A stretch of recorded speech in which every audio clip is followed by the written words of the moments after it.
The U.S. military operates over 13,000 aircraft across all branches. If we sort them by types, over 100 types. But what if tomorrow Congress said pick 5? That's all you get. We're talking about currently in-service aircraft only, not prototypes that are still in testing. Sorry about your super hot take on the B-21. I can't wait to hear your angry comments. I've no doubt you're way smarter than me and your lineup would work much better.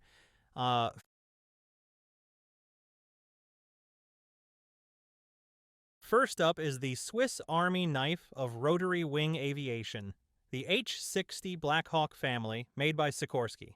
I know what you're thinking. That's not a fighter jet. Just hear me for a second. Modularity gives the 60th the type of versatility we need for a helicopter on this list. The standard UH-60 handles utility transport, troop movement, air assault, and medevac. The HEH-60 Pave Hawk covers combat search and rescue plus special operations insertion, but did Hellfire missiles even come to mind at all? If not, you weren't thinking outside the bun. The MH-60 DAP, or Direct Action Penetrator, is a flying tank destroyer that can carry AGM-114 Hellfires, a 30mm chain gun, Hydra 70 rockets. Yes, it's like an Apache, just with less computers. Right now, only the Night Stalkers fly it, but if we had to replace all the close air support assets we lose by reducing our air capabilities to just 5 aircraft? Not bad. Let's not forget about the HH-60 Golf, aka the Jolly Green. Great name, great helicopter, and absolute chads fly this hawk. Air Force uses it to scoop up downed pilots, special operators who ran out of bullets, etc., all from places where you wouldn't want to be doing your bi-monthly morning yoga. The PJs on board will judge you for the selfies you want to take. If you ever get to ride on this thing, probably worth it though. It was actually a Jolly Green that rescued the downed F-117 pilot in Serbia, dodging SAM threats and taking small arms fire along the way. Other variants of the 60 include 1/60th MH-60s and the Navy's Seahawks. But you get the point about their modularity, so we'll move on.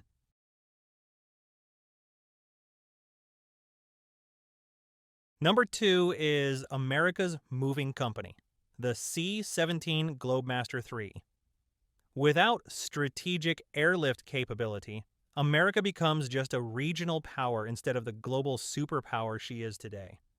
The C-17 is the backbone that makes global power projection possible. This monster can carry 170,000 pounds of cargo anywhere in the world. You're crying about me not picking the C-5, aren't you?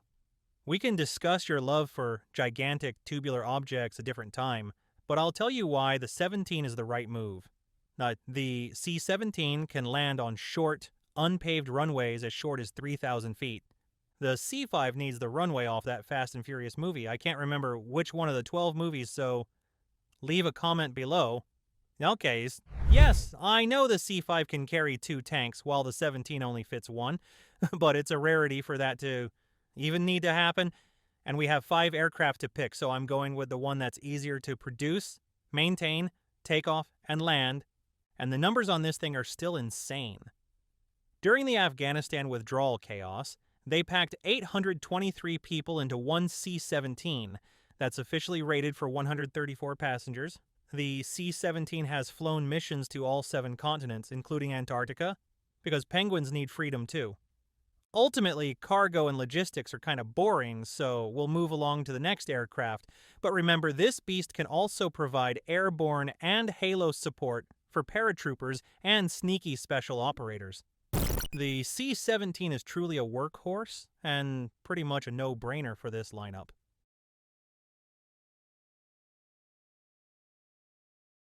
Now for number 3, the ghost that drops precise freedom from the stratosphere. The B-2 Spirit. Only 21 of these were ever built, and each one costs $2.1 billion in 1997 dollars. That means each B-2 costs more than some countries' entire military budgets. But can you really put a price on being able to knock on anyone's door anywhere in the world? This thing is a technical marvel that looks like science fiction.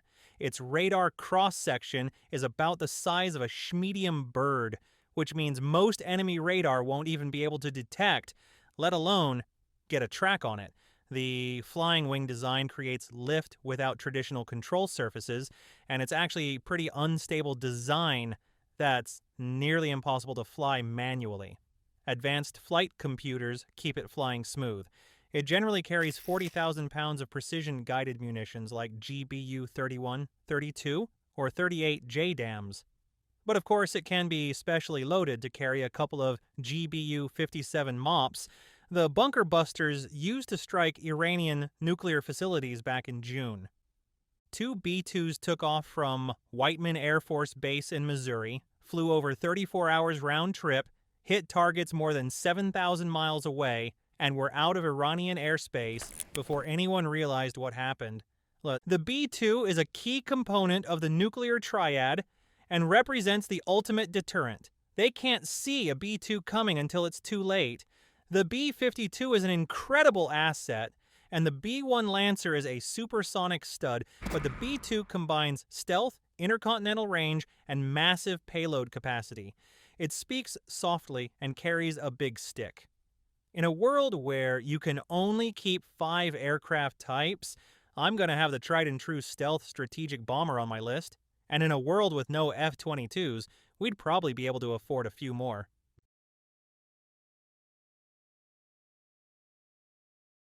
That's right. Many of you are about to cry real tears. Honestly, I just cried for about 20 minutes myself. The F-35 Lightning II, and the only fighter on my list.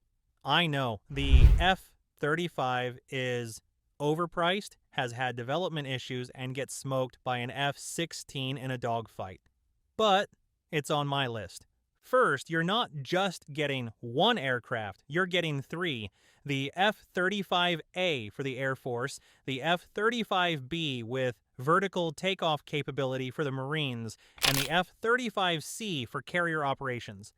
That means with one aircraft type, you can operate from regular air bases, tiny forward operating bases, and aircraft carriers. Unfortunately, you just can't do that with an F-22 or F-16. Despite its limits in maneuverability compared to the other fighters, it can still provide air superiority if we focus on its long-range sensing capabilities, stealth, and its ability to link with other F-35s. And the point is that it doesn't have to do much close air-to-air combat when it can shoot enemy aircraft out of the sky before ever being detected. We're talking ranges of 100 miles. Now, F-35s can silently pass targeting data between each other for automatic target sharing, even designating different targets for each aircraft in a formation to avoid overkill or redundancy. Sensor fusion capabilities means combining radar, IR, and EW sensors into one picture. And if one F-35 sees something, the entire flight will see it. It's even able to serve as a kill web node, feeding targeting to Navy ships, Army missile batteries, or potentially the DEPs we mentioned earlier. It's not a full EA-18 Growler, but it does have the Barracuda system that can jam or spoof enemy radars, detect and locate emitters, like SAM sites, and feed this data to other friendlies. And we can't forget about its ability to strike ground targets, including SEAD, or suppression of enemy air defense, utilizing cruise missiles with 200-mile ranges to provide enhanced survivability for the other aircraft in our lineup. That also means supporting ground operations, even providing solid close air support to troops in contact with an arsenal of different weapons. Over 1,000 F-35s have already been delivered with production ramping up. 8 countries were involved in development, and 11 more are customers. If you focus all your fighter development resources on one airframe instead of spreading them across multiple platforms, the F-35 should be able to perform exactly as advertised. The F-35 represents the future of air combat, and in a world where you can only keep 5 aircraft types, I think you just got to go with the joint fighter here. Number 5 is the KC-46 Pegasus tanker. I can already hear you typing angrily. Yes, This is my 5th aircraft, and I didn't forget about the A-10, the Angel of Death, Little Birds, Ospreys, or Cessna 172s. The KC-46 is what transforms America from a continental power into a global superpower. Without aerial refueling, even your longest range aircraft become regional players. That B-2 I just talked about can fly about 6,000 miles, but with KC-46 support, it can hit literally anywhere on the planet and make it home. Your F-35s have a combat radius of about 600 miles, but with aerial refueling, they can deploy from the continental United States to anywhere in the world. The KC-46 doesn't just refuel aircraft, it multiplies the effectiveness of every other aircraft type on this list by about 300%. The KC-46 provides some key enhancements that the older KC-135 wasn't able to. It was built with the reality that modern wars won't give tankers the luxury of simply operating as flying gas stations. The Pegasus comes loaded with a missile warning system, radar warning receivers, and laser-based countermeasures that can blind the seeker heads of incoming missiles. It also has the chaff and flares cocktail, as well as a cockpit armored against shrapnel. It's built on the more modern 767 airframe, meaning more fuel offload, more cargo space, and room to haul maintenance crews and spare parts. Enhanced comms offer beyond line of sight, SATCOM, and data links baked in, so it can even act as a relay node for other aircraft, ships, or ground units. Could even set up workstations for planners, mission commanders, or comms specialists while hauling gas and cargo. The KC-46 gives America what military strategists call global reach, the ability to project power anywhere on Earth within hours, not weeks. There's something absolutely terrifying from an enemy perspective about knowing that American aircraft can appear anywhere, anytime, with unlimited range. While other countries are limited by geography and fuel constraints, the KC-46 ensures American air power has no bounds, and it can support every single one of the other 4 aircraft on this list.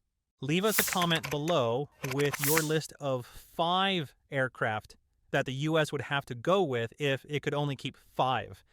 Honestly, in working on this, I realized that while 5 is kind of ridiculous, we probably could do with less airframes for the sake of easier maintenance, parts procurement, modularity, easier integration between different assets.